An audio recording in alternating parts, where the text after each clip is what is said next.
Ladies and gentlemen, this is the 74th Miss Universe competition. This is now 2204 and don't forget to like and subscribe.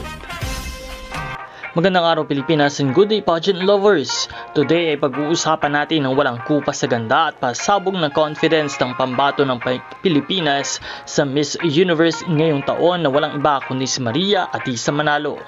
Sa kanyang pinakabagong photoshoot ay muling pinatunayan ni Atisa na hindi siya basta-basta. Fierce, elegant at full determination.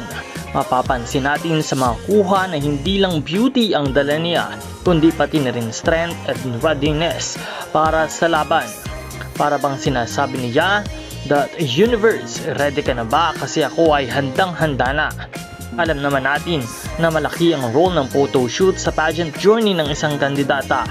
Dito nakikita kung paano niya ipinapakita ang branding niya bilang queen. At sa case ni Atisa ay malinaw na ang kanyang imahe. Isang modern Filipina na hindi lang maganda, kundi empowered, smart at world class. Kung titingnan natin sa mga nakaraang taon, consistent si Atisa sa pagpapakita ng growth at maturity.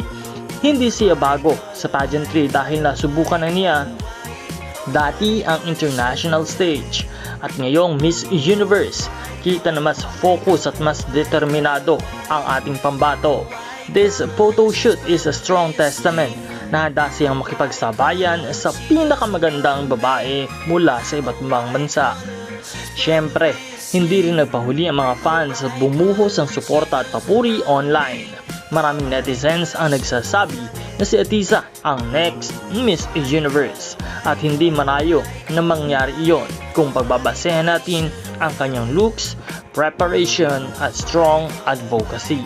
Kaya't patuloy nang mantabay sa channel na ito para sa lahat ng mga updates. Maraming salamat sa iyong panonood.